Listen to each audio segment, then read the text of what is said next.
Hello दोस्तों, कैसे हो आप लोग। मेरा नाम है दीपक और मैं स्वागत करता हूं अपने इस यूट्यूब चैनल सिविल एनालिसिस में। आज हम बात करने वाले 18 सितंबर 2023 के the Hindu news and editorial analysis के। अगर आपको इसकी पीडीएफ चाहिए तो सिविल एनालिसिस ऑफिशियल ग्रुप को ज्वाइन कर सकते हैं, जहां पे आपको इसकी पीडीएफ जो है वो प्रोवाइड कर दी जाती है। चलिए स्टार्ट करते हैं अपने टॉपिक को। क्या क्या है आज के हमारे न्यूज में। सबसे पहला आर्टिकल, अगर हम बात करें, पहला आर्टिकल हम Shanti Niketan finds its place UNESCO world heritage list, यानी कि यूनेस्को की जो वर्ल्ड हेरिटेज लिस्ट थी, कितने हेरिटेज है, क्या है, सब इसके बारे में जानकारी लेंगे। और ये एक जो जुड़ने के बाद हमारे कितने हेरिटेज साइट हो गए उसके बारे में भी हम जानकारी लेंगे। अगला है कमिटेड टू हेल्पिंग आर्टिशन, जहां पे हमारे पीएम ने क्या किया था, जो कमिटेड किया था कि हम आर्टिशन की हेल्प करेंगे, तो उसके लिए 13,000 करोड़ की क्या स्कीम्स को लॉन्च किया है। ठीक है, इसके बारे में हम डिस्कस करेंगे। अगला है assessing outcomes of G20 summit, यानी कि ये एडिटोरियल का पार्ट है आपका। एडिटोरियल में हम लोग देखेंगे कि हमारी जो G20 के समिट हुआ है उसमें क्या आउटकम्स निकल के आ रहे हैं, उसको एसेस करने की बात यहाँ पे की जा रही है।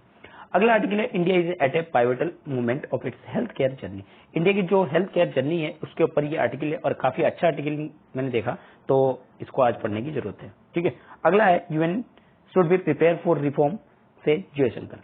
क्या है कि यूएन जो जिस पे हम लोग कह रहे हैं कि हमें रिफॉर्म करने की जरूरत है, क्या उसमें इंक्लूडेड करना चाहिए, क्या नहीं करना चाहिए, वो सारी चीजों को कहीं यहाँ जयशंकर जी बात कर रहे हैं, तो इसके बारे में आर्टिकल को हम देख लेंगे। ठीक है, चलिए स्टार्ट करते हैं। सबसे पहला article, Shanti Niketan finds its place on UNESCO world heritage site list. देखिए टोटल हमारी हेरिटेज साइट कितनी है, अभी तक थी 40, लेकिन इसमें अगर हम बात करें शांति निकेतन की, इसने कहीं ना कहीं इसको जुड़ के वर्ल्ड हेरिटेज लिस्ट में जुड़ के ये क्या बन गया, 41 जो है हेरिटेज साइट बन गया हमारे ये शांति निकेतन। शांति निकेतन की अगर बात की जाए, ये काफी इंपॉर्टेंस रखते हैं, क्योंकि इसको जो स्टार्ट किए गए थे रविंद्रनाथ टैगोर के जो फादर है देवेंद्रनाथ टैगोर, उनके द्वारा एस्टेब्लिश किया गया था। और इससे पहले भी उसका कुछ और नाम था, इसके बारे में भी आगे डिस्कस करेंगे। ये कहाँ पे, आपके वेस्ट बंगाल में। अगर आपको लास्ट वेस्ट बंगाल की इनटेंजिबल हेरिटेज साइट पता है तो आप इसको कमेंट सेक्शन पे बता सकते हैं। देखिए क्या हुआ है कि लास्ट संडे को जो है, यानी कल के डेज में, इसको क्या किया गया, यूनेस्को वर्ल्ड हेरिटेज साइट में जो है लोकेट किया गया। देखिए यूनेस्को हेरिटेज साइट की इंपॉर्टेंस काफी है, क्योंकि कोई भी इसमें आता है तो इसका मतलब क्या है, इसको अलग तरह की प्रोटेक्शन कहीं ना कहीं वर्ल्ड के थ्रू, यानी कि इंटरनेशनल रिकॉग्निशन जो है वो मिल जाती है। और इसमें कहीं ना कहीं जो टूरिज्म है, जो इंडिया की वैल्यूज है, वो कहीं ना कहीं देखी जा सकती है। ठीक है, इसको अगर शांति निकेतन को अगर देखा जाए तो इसका मतलब क्या है, एडोप ऑफ पीस के रूप में जाना जाता है। और अगर हम इसको बात करें तो इसकी फाउंडेशन किसने रखी थी, टैगोर साहब ने रखी थी। और इसमें जो फाउंडेशन है उसके बाद इन्होंने फाउंडेशन रखी थी विश्व भारती यूनिवर्सिटी की। जो न्यू इंस्क्रिप्शन है हमारे, जो अभी इस टाइम पे जो कांग्रेचुलेशन दी है, अलग अलग तरीके से लोगों ने क्या किया, इसको कांग्रेच किया है। और यहाँ पे इंडिया की जो है 41 फर्स्ट जो है वर्ल्ड हेरिटेज साइट कहीं ना कहीं यूनेस्को लिस्ट में जुड़ी है। वेस्ट बंगाल की चीफ मिनिस्टर ने भी यहाँ पे कहीं ना कहीं अपनी हैप्पीनेस को जताया है और यहाँ पे बताया शांति निकेतन जो है वो कहीं ना कहीं हमारे पोइट्स को और सपोर्टर्स को, जो लोगों के सपोर्टर्स है, उसको कहीं ना कहीं नर्चर करने का काम करेगा, यानी कि आगे इनको एक अच्छी राह दिखाने की कोशिश जो है करेगा। और वेस्ट बंगाल कहीं ना कहीं सिग्निफिकेंटली अपनी जो इंफ्रास्ट्रक्चर को ऐड करते जा रही है। अगर लास्ट 12 ईयर में देखा जाए तो लास्ट 12 ईयर से ही इसके ऊपर बात चल रही थी कि इसको ऐड करने की बात जो है की जा रही थी। ठीक है, अगर हम बात करें कल्चरल मिनिस्टर की, उन्होंने शांति निकेतन को कहीं ना कहीं इंक्लूजन किया है यूनेस्को वर्ल्ड हेरिटेज लिस्ट, जिसमें पॉइंटेड आउट किया है place एक्टिविट importance interchange of human value, यानी कि इंटरचेंज करने की, यानी कि ह्यूमन वैल्यूज को इंटरचेंज करने की एक अच्छी इंपॉर्टेंट जो एरिया हमें बताया गया है। ठीक है, यहाँ पे अगर बात करें, ये कहीं ना कहीं वर्ल्ड को कल्चरल एरिया रखेगा वर्ल्ड के सामने। Development of architecture, technology, monumental art, town planning, ये सब कहीं ना कहीं एक इंपॉर्टेंस रखती है। ठीक है, तो ये सारी चीजों की बात की जा रही है। तो आपको इंपॉर्टेंट याद रखना है कि 41 जो है यूनेस्को जो है हेरिटेज साइट जो है किसको मिला है, शांति निकेतन। ठीक है, इंपॉर्टेंट है। चलिए आगे बात कर लेते हैं, इसके बारे में थोड़ी डिस्कस कर लेते हैं। इसके बारे में थोड़ी डिस्कस कर लेते हैं। देखिए हिस्ट्रिकली सिग्निफिकेंस की बात करें, इन 1862 में रविंद्रनाथ टैगोर के फादर देवेंद्रनाथ टैगोर ने क्या किया है, यहाँ पे सिंस किया लैंडस्केप एंड डिसाइड किया कि स्टैब्लिश करेंगे एक आश्रम को। और उन्होंने इसका नाम क्या दिया, शांति निकेतन, यानी कि एडोप ऑफ पीस। आपको इसके नाम भी याद रखना है, एडोप ऑफ पीस। इसका नाम भी आपको क्लियर होना चाहिए। चलिए, जो इसका नाम है उसको पहले ओरिजिनली एरिया के हिसाब से देखा जाए तो क्या कहा जाता था, भुवादंगा, ठीक है, और उसके बाद उसका नाम चेंज करके क्या रखा गया, शांति निकेतन रखा गया, ठीक है। और यहाँ पे कहीं ना कहीं टैगोर साहब इसमें इन्वायरमेंटल मेडिटेशन वगैरह जो है वो बताते थे, जिससे कि पीस जो है लोगों के बीच में आए। एजुकेशनल लिटरेसी के हिसाब से देखा जाए तो 1901 में रविंद्रनाथ टैगोर ने यहाँ पे सिग्निफिकेंट पोर्शन जो है लैंड का और स्टेब्लिश किए स्कूल, जो कि ब्रह्मचार्य आश्रम मॉडल के हिसाब से था, और फिर ये स्कूल को बाद में विश्व भारती यूनिवर्सिटी के रूप में इवॉल्व कर दिया गया। अगर हम यूनेस्को वर्ल्ड हेरिटेज की साइट की बात करें, जो मिनिस्ट्री ऑफ कल्चर है, यहाँ पे शांति निकेतन को कहीं ना कहीं यूनेस्को वर्ल्ड हेरिटेज, जैसे कि मैंने बताया, लैंडस्केप डिजाइन, आर्किटेक्चर या ह्यूमन वैल्यू के हिसाब से देखा जा रहा है। आर्कियोलॉजिकल प्रिजर्वेशन कहीं ना कहीं यहाँ पे जरूरत है, और कहीं ना कहीं बहुत सारी स्ट्रक्चरल शांति निकेतन स्ट्रक्चर की रिस्टोरेशन करने की बात की जा रही है, कल्चरल हेरिटेज की बात की जा रही है, हिस्ट्रिकली चीजों से ये इंपॉर्टेंस बनी रहती है, ठीक है। चलिए अगले आर्टिकल की तरफ बढ़ते हैं। अगला आर्टिकल है कमिटेड टू हेल्प आर्टिशन से पीएम अनविल 13,000 करोड़ स्कीम। क्या बताया जा रहा है, यहाँ पे 13,000 करोड़ की जो स्कीम्स है वहां पे हमारे गवर्नमेंट ने लॉन्च की है, यानी कि प्राइम मिनिस्टर ने लॉन्च की है, ठीक है। किस चीज के ऊपर, आपको जैसे पता होगा, यहाँ पे प्रधानमंत्री विश्वकर्मा योजना जो काफी चर्चे में रही है, ठीक है, इस महीने की और लास्ट मंथ की भी, लास्ट मंथ के एंड से ही, ठीक है। यहाँ को संडे को क्या किया कर दिया गया, इसको लॉन्च कर दिया गया, और यहाँ पे कहीं ना कहीं क्राफ्टमैन, जो भी क्राफ्टमैन वगैरह, उनको अच्छे अमाउंट जो है यानी कि लोन्स वगैरह जो है प्रोवाइड की जाएगी, जिससे कि वो टूल्स वगैरह खरीद सके, अपनी स्किल्स को इनहेंस कर सके, और मॉडर्न मार्केट में कहीं ना कहीं वो अपनी स्किल्स को इंक्रीज कर सके। लेकिन इसके इंपॉर्टेंस सबसे पहले अगर बात की जाए, इसकी इंपॉर्टेंस तो हमने देख ली है कि वो क्या करेंगे, स्किल्स को इंक्रीज करेंगे, उसके बाद टूल्स वगैरह जो है अपनी परचेज कर सकते हैं और मार्केट बना सकते हैं, साथ ही साथ इन्वेस्टमेंट को और ज्यादा बूस्ट कर सकते हैं, दूसरी चीज इकोनॉमिक को और ज्यादा बूस्ट कर सकते हैं, ठीक है। लेकिन इसके प्रॉस तो देख लिए, लेकिन कॉस्ट भी देख लेते हैं, कॉन्स भी क्या है। अगर हम बात करें, सबसे पहले तो इनको मार्केट चाहिए, आपको मार्केट बना के देना पड़ेगा, ठीक है। दूसरा, क्या इंटरेस्ट रेट जो मिल रहा है, क्या पक्की बात है कि वो चुका देंगे, ये भी आपको इंश्योर करना पड़ेगा। यहां पे फायदा जो होगा, बेनिफिट जो होगा, लार्ज इन्वेस्टर को, जो बड़े लोग हैं उनको होगा, लेकिन जो पुअर पीपल है उनका क्या, ठीक है। तो ये सारी चीजें कहीं ना कहीं इसके कॉन्स में जुड़ी हुई दिखेगी, ठीक है। यहाँ पे कहीं ना कहीं बात की गई टेक्नोलॉजी की, टेक्नोलॉजी से उनको मॉडर्न मार्केट में स्किल्स को इनहेंस किया जाएगा, ठीक है। साथ ही साथ इन्होंने जो हमारे जो प्राइम मिनिस्टर है उन्होंने इनॉग्रेट किया है फर्स्ट फेज ऑफ दी, जिसमें 54,100 करोड़ जो है वो state of art India international convention यानी कि एक्सपो सेंटर, जो कि कहाँ पे होने वाला है, जिसका नाम है यशोभूमि द्वारका, न्यू दिल्ली में स्टार्ट करने वाले। कहाँ, यशोभूमि, आपको ये प्रीलिम्स फैक्ट है, यशोभूमि कहाँ पे, द्वारका, न्यू दिल्ली में स्टार्ट होने वाली है, एक्सपो सेंटर है, ठीक है। इसका नाम चेंज करके यशोभूमि रखा गया है। अगर हम इस आज की बात करें तो ये जो यशोभूमि है, कहीं ना कहीं ये जो लेबरल है या फिर हर विश्वकर्मा जो भी नेशन से जुड़े हुए हैं उनको कहीं ना कहीं हेल्प करेगा, ठीक है। और यहाँ पे बात की जा रही है कि हम लोग जो है living at a time when they are such government country provide recognition and help marginalise people, जो भी मार्जिनलाइज पीपल है उनको कहीं ना कहीं हेल्प करने का काम करेगा। अगर हम स्कीम की बात करें तो इसका एम है कि इनहेंस करना एक्सेसिबिलिटी को, क्वालिटी ऑफ प्रोडक्शन को, और सर्विस जो भी ऑफर्ड की जा रही है, ठीक है, उन चीजों को, ठीक है। तो ये सारी चीजें बात की जा रही है। अगर हम बात करें और किन चीजों को, स्कीम जो है ऑफर कर रहा है कोलेटरली फ्री इंटरप्राइजेस को, जिससे कि डेवलपमेंट लोन जो है वो ले सके 1 लाख तक का फर्स्ट रेंज में, ठीक है, 2 लाख का सेकंड रेंज में, और जो कि 30 मंथ्स के लिए पेड करेंगे, और कंसेशन इंटरेस्ट रेट के हिसाब से, जिसमें 5% जो है उनकी चार्ज लगेगी, ठीक है, उस हिसाब से ये क्या करेंगे, लेंगे। तो ये जो है इसकी जो कैप है 8% रखा गया है, जिसमें paid by ministry of MSME जो है उसको देखेगी। जो क्रेडिट गारंटी फीस है will be borne union government इसको कहीं ना कहीं प्रोवाइड करेगी, जो क्रेडिट इनकी ग्रांट है, ठीक है, गारंटी फीस है। तो ये सारी चीजों को कहीं ना कहीं इंपॉर्टेंस रखी गई है। तो आपको मिनिस्ट्री याद रखनी है, इसमें स्कीम्स याद रखनी है, कितने करोड़ रुपए खर्चे हुए, ठीक है, ये थोड़ी सी वन लाइनर क्वेश्चन है। और यशोभूमि, ठीक है, विश्वकर्मा स्कीम क्या है, इंपॉर्टेंट है। चलिए आगे बढ़ते हैं, बात करते हैं। अगला आर्टिकल है आपका assessing outcome of G20 summit, ठीक है, इसके बारे में डिस्कस करेंगे। क्या बताया जा रहा है, देखिए अभी G20 की मीटिंग हुई है, तो G20 की मीटिंग में कुछ लीडर्स ने डिक्लेरेशन दिया है, Delhi leaders, new Delhi declaration इसके नाम से, ठीक है। और यहाँ पे बताया गया है कि इन दिनों जो समिट है वो कहीं ना कहीं ये बिल्डिंग कर रहा है कि जो हमारी एनेक्सिटी है, चांस ऑफ सक्सेस की, उसके ऊपर बातचीत चल रही है, ठीक है। और ये कहीं ना कहीं क्वेश्चन उठा रहा है कि सबमिट जो है कंसेंसस बेस पे और फुली स्पेक्ट्रम डिक्लेरेशन कहीं ना कहीं जो है वो बातचीत अधूरी रह रही है। इस चीज को दिखा रहा है कि मेंबर्स के बीच में अभी भी स्प्लिट्स जो है वो दिख रही है। अगर हम बात करें जो पहले दिन की आफ्टरनून की बात करें, तो प्राइम मिनिस्टर ने यहाँ अनाउंस किए थे कि कंप्लीट कंसेंसस में हम लोग कहीं ना कहीं पहुंचेंगे, ठीक है, और डिक्लेरेशन कंटेंट को उस पर कहीं ना कहीं पहुंचेंगे, ठीक है।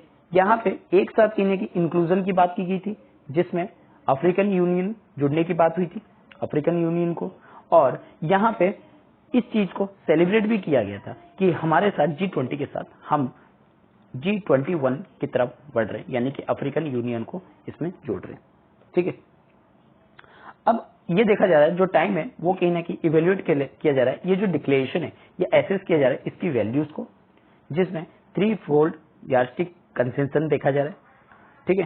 साथ ही साथ इसमें बात की जा रही है जो अटेम्प्ट है वो कहीं ना कहीं डाइसेक्ट तो नहीं कर रही है केवल मोर इंपॉर्टेंस जो एलिमेंट है उन्हीं चीजों को, बाकी चीजों का क्या होगा। अब यहाँ पे फिलोसफिकली कुछ चीजें जोड़ा गया है, ठीक है, क्योंकि यहाँ पे एक पैराग्राफ बनाया गया, 6 पैराग्राफ बनाए गए प्रियम्बल से जुड़े हुए, preamble and last paragraph of conclusion से ये पता लगता है इसके गोल्स और इसकी जो ड्राइविंग मोटिवेशन है G20 की वो क्या है, ठीक है। अगर हम इसके प्रियम्बल और इस चीज की देखें तो क्या बताया जा रहा है, वी आर वन अर्थ। अगर इसके प्रियम्बल वगैरह की बात करें तो ये सारी चीजें लिखे हुए, कोई इंपॉर्टेंस तो है नहीं इन चीजों का तो हमें पढ़ने की, तो बस इसको ध्यान अगर रखना हो तो रख लो, नहीं रखना हो कोई दिक्कत नहीं है इसमें, ठीक है। इसमें जो सबमिट है उसकी कहीं ना कहीं मेजर जो चीजें देखी गई है पॉलिटिकली चीजें, और यहाँ पे अगर हम एसेस करें तो यहाँ पे सस्टेनेबिलिटी डेवलपमेंट की एजेंडा जो है वो एड्रेस की गई है और सबसे ज्यादा वल्नरेबिलिटी की बात की गई है। यहाँ पे मल्टीलेटरल डेवलपमेंट बैंक्स को कहीं ना कहीं रिफॉर्म करने की बात की है, इनके इंटीग्रेटेड करने की बात की गई है। और अगर मैं बात करूं global south future south into G20 agenda की बात की गई है, ठीक है, ये इन सब चीजों की कहीं ना कहीं बात की गई है। और यहाँ पे टेरिटोरियल इंटीग्रेशन, ठीक है, सोवरेनिटी, पॉलिटिकल, ये सारी चीजों की भी कहीं बात की गई, ठीक है, जो हमारी आउटकम्स है। और कंट्री की डिप्लोमेसी कैसी रहेगी, इसमें आगे हम लोग किस तरह से फॉरवर्ड लुकिंग कैसे लेके चलेंगे, तो ये सारी बात जो है यहाँ पे जरूरी है। कोई इतना खास इंपॉर्टेंट इस आर्टिकल का नहीं है। अगर हम जनरल वर्डिक्ट देखें तो रसिया यहाँ पे कहीं ना कहीं गेन कर रहा है थोड़ा सा ज्यादा, क्योंकि यहाँ उसने क्या कर रखा है, G7 को पहले ही उसने लॉस कर रखा है और इसको भी लॉस करेगा तो कहीं नुकसान में पहुंचेगा। जिससे कि अगर इंडिया की बात करें, इंडिया G20 के सबमिट से क्या करना चाहता है, जो वेस्ट है और रसिया है उसको कहीं ना कहीं रिलेशन को मजबूत करना चाहता है, और वो एक G20 ही प्लेटफॉर्म ऐसा है जिसपे वेस्ट और एशिया जो आपकी रसिया है वो एक साथ आ सकते हैं। तो यहाँ पे इन सब चीजों की बात कीजिए। इसके साथ साथ हम इन्वायरमेंटल चेंज को कैसे देख सकते हैं, स्पेस एरिया को कैसे काम कर सकते हैं, मैरीटाइम सिक्योरिटी को कैसे काम कर सकते हैं, रीजनल कनेक्टिविटी के ऊपर कैसे काम कर सकते हैं।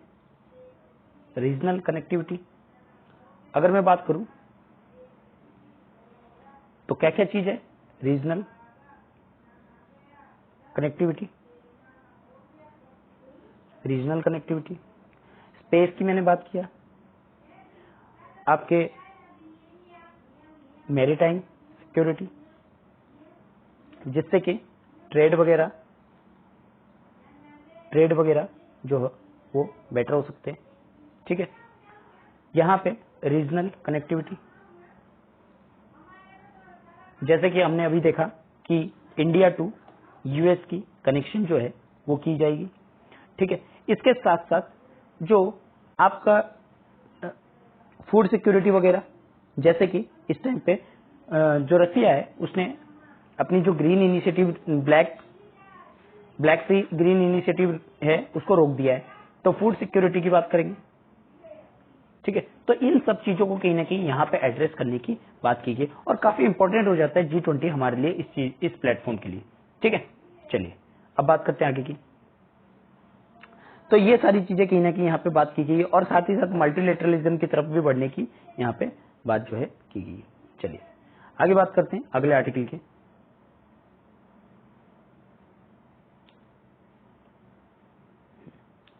चलिए बढ़ते हैं।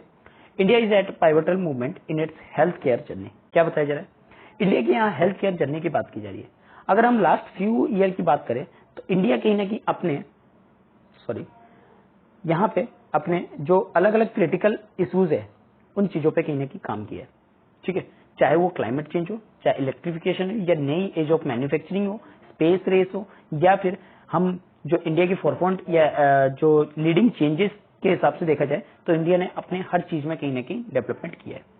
और ये भी भूलना नहीं चाहिए कि इंडिया जो है पहली कंट्री है जो सक्सेसफुली लैंड मिशन को की है, जिसमें कि चंद्रयान मिशन को सक्सेसफुली किया है, जिसमें हमने साउथ पोल में, मून के साउथ पोल में अपने आप को स्टेब्लिश किया है। ठीक है, और यहाँ पे हमने G20 की प्रेसिडेंटशिप को भी सक्सेसफुली कंडक्ट करवाया। ठीक है, जिससे ग्लोबल एलाइनमेंट जो है रेंज की जो कहीं ना कहीं इंपॉर्टेंट बनी है। इसके साथ साथ अगर हम बात करें एनसीडी की, ठीक है, एनसीडी की यानी कि नॉन कम्युनिकेबल डिजीज की बात करें तो एक non communicable disease free India to avoid as tax. ठीक है, अब एज टैक्स क्या है इसके बारे में डिस्कस करेंगे। देखिए यहाँ क्या बताया जा रहा है, जो न्यू इंडिया है वो कहीं ना कहीं इमर्जिंग बन के आ रहा है क्योंकि इसका एम्बिशन काफी बड़े बड़े। अगर हम एम्बिशन बड़े रख रहे हैं तो कहीं ना कहीं हमारी ग्लोबल लीडरशिप भी है वो भी डेस्टिनी पे होनी चाहिए। और इंडिया की जो गाइडिंग है वो कहीं ना कहीं एंशिएंट सिविलाइजेशन से चल के आ रही है और उसको कहीं ना कहीं पुरानी चीजों से उनको एनर्जी, पैशंस, एम्बिशंस वगैरह कहीं ना कहीं अपने यूथ में डालने की जरूरत है। यानी कि जो हमारे ओल्ड एज लोग हैं उनकी हेल्थ को कहीं ना कहीं बेटर बनाने की जरूरत है क्योंकि वही आगे रास्ता दिखाएंगे। अगर जैसे आप स्टूडेंट हो तो आपको दिखाने वाले रास्ते दिखाने वाले कौन से होते हैं? पेरेंट्स होते हैं। पेरेंट्स कहते हैं ये चीज करो, ये सही है। ठीक है, तो उसी तरह से आज के टाइम पे ओल्ड एज लोग हैं जो हमें बेनिफिट दिखाते हैं, लेकिन वो एज होने पर भी उनके साथ हेल्थ का कंसर्न जुड़ा रहता है।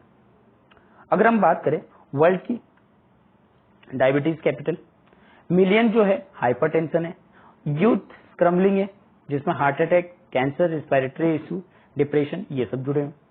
अगर हम इनको अनचेक करें, इसके साथ साथ इंडिया की नॉन कम्युनिकेबल डिजीज जो है वो कहीं ना कहीं लगभग 4 ट्रिलियन यानी कि 2030 तक 4 ट्रिलियन का बर्डन हमारे ऊपर होगा और ये एक बिगेस्ट रोड ब्लॉक होगा इंडिया की डेवलपमेंट में। अगर हम इंडिया की डेवलपमेंट चाहते हैं तो कहीं ना कहीं हमें नॉन कम्युनिकेबल डिजीज को आइडेंटिफाई करना पड़ेगा। इंडिया की डेवलपमेंट जो है वो तो रुकेगी, साथ ही कहीं ना कहीं एज टैक्स जो इंडिया की डेमोग्राफिक डिविडेंड यानी कि जो पीपल की एज है, जो वर्किंग पीपल की एज है वो भी बढ़ती जाएगी और उनकी बढ़ती जाएगी तो एज तो उनके लिए सोशल सेक्टर पे काम करने की भी जरूरत है। ठीक है, तो हमें एक्ट को कहीं ना कहीं एक साथ करनी पड़ेगी और अर्जेंसी हमें प्रिवेंट करना पड़ेगा। इंडिया को कहीं ना कहीं ये इंतजार नहीं करना पड़ेगा कि हमारी जो जनता है वो बूढ़ी होगी उसी पे ही तभी काम करेंगे, नहीं तो हम क्या करेंगे, एक जनरेशन को लॉस्ट कर देंगे। यहाँ कहीं ना कहीं जो ऑथर है वो अर्ज कर रहा है कि हमारे हेल्थ केयर इंडस्ट्री को कहीं ना कहीं ज्वाइन होना चाहिए। हेल्थ केयर इंडस्ट्री यानी कि प्राइवेट प्लस आपके गवर्नमेंट, दोनों को ही मिलके काम करना पड़ेगा, तभी हम हेल्थ केयर सिस्टम को कहीं ना कहीं अच्छा कर सकते हैं। ठीक है, जैसे कि हम प्रॉपर स्कैन वगैरह, जैसे हम ब्लड टेस्ट वगैरह करते हैं, लेकिन ब्लड टेस्ट हर काम पे नहीं होता है, लेकिन प्रॉपर स्कैनिंग वगैरह अगर हम टाइमली करें हर चीज की तो कहीं ना कहीं बेटर हो सकता है। लेकिन स्कैनिंग की फीस क्या होती है, बहुत ज्यादा होती है। ठीक है, ब्लड टेस्ट अगर मान लो ब्लड टेस्ट 200 रुपए में हो रहा है, स्कैनिंग आपका 2000 रुपए ले लेता है, यानी कि 10 गुना ज्यादा होता है।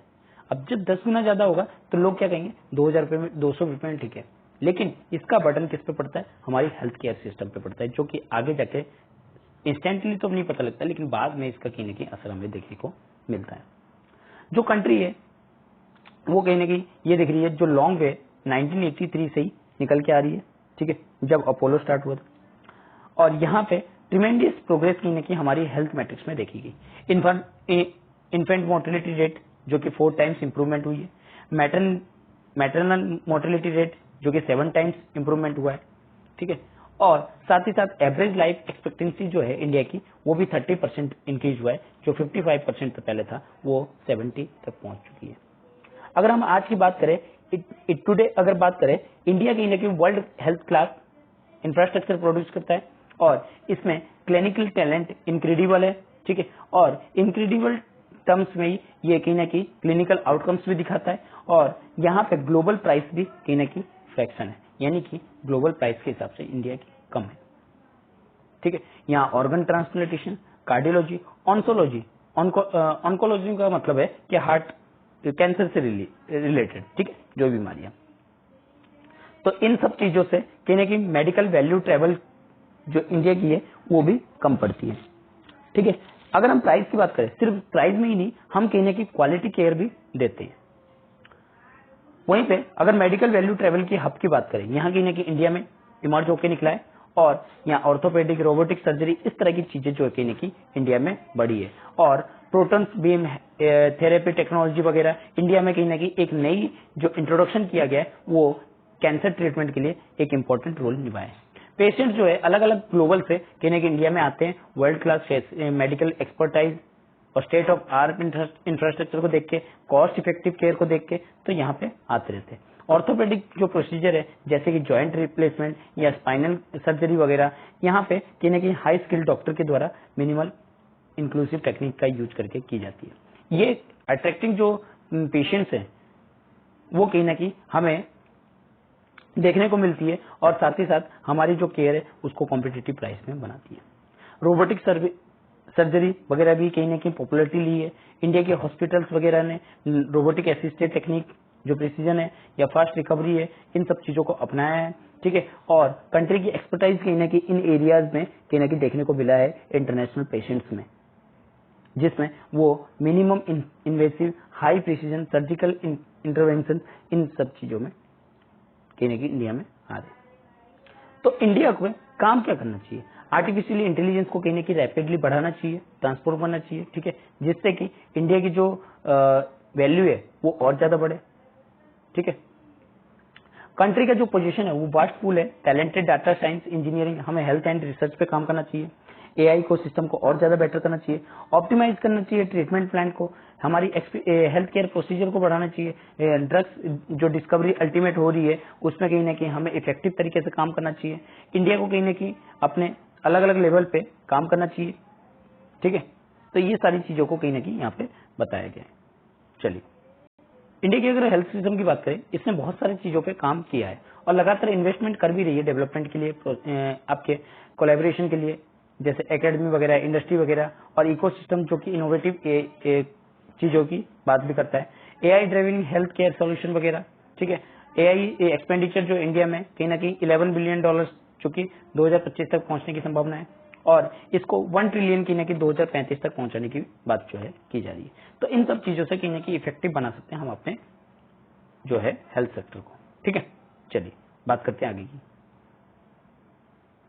अगला आर्टिकल है UN should be prepare for reform. यहाँ पे हमारे जो फॉरेन मिनिस्टर है, एक्सटर्नल मिनिस्टर जयशंकर जी ने, वहां उन्होंने बताया कि यूएन कहीं ना कहीं अपने आप में रिपेयर करने की जरूरत है, ठीक है। यूएन की जो सिक्योरिटी काउंसिल है उसको कहीं ना कहीं इंडिया को इंक्लूड करने की बात की गई। इंडिया को इंक्लूड करने की जरूरत क्या है, इंडिया कहीं ना कहीं इसका पार्ट होगा तो बेटर होगा, ठीक है। इंडिया का कहना है हम सबसे बड़े पॉपुलेशन है, ठीक है, पॉपुलेशन के साथ साथ जीडीपी में भी हमारा ग्रोथ अच्छा है, हम लार्जेस्ट इकोनॉमिक में आते हैं, 4th लार्जेस्ट इकोनॉमिक, ठीक है, और साथ ही साथ हमारी जो इन्वॉल्वमेंट है पीस कीपिंग फोर्स में वो भी ज्यादा है, पीस कीपिंग फोर्स में। तो हमें इसीलिए क्या करना चाहिए, यहाँ पे मिलना चाहिए। और यहाँ पे कुछ तो मेंबर राजी है, लेकिन जैसे चाइना जैसे लोग है वो कहने की इस चीज को रोक देते हैं, ठीक है। तो यहाँ पे G20 को कहीं ना कहीं G20 और विकसित भारत के माध्यम से उन्होंने कहीं ना कहीं इस चीज को बताया और यहाँ पे बात की जा रही है कि यूएन की रिफॉर्म को कहीं ना कहीं ठीक तरीके से करना चाहिए। यहाँ पे और भी बहुत सारे मेंबर्स को जुड़ना चाहिए। वो कह रहे हैं कि अफ्रीका में 54 कंट्रीज है, यानी 54 कंट्रीज है, लेकिन एक भी मेंबर जो है इसमें नहीं है। उसी तरह से लैटिन अमेरिका की बात करें जो काफी इंपॉर्टेंट है, लेकिन फिर भी वहां पे भी कोई कंट्री इसका हिस्सा नहीं है। तो इस चीज को यहाँ पे बताया जा रहा है। ठीक है, तो आई होप कि आपको आज का जो आर्टिकल है अच्छा लगा होगा, और आर्टिकल अच्छा लगा है तो इसको लाइक कीजिए, अपने दोस्तों के साथ शेयर कीजिए और सब्सक्राइब करना ना भूलिए। थैंक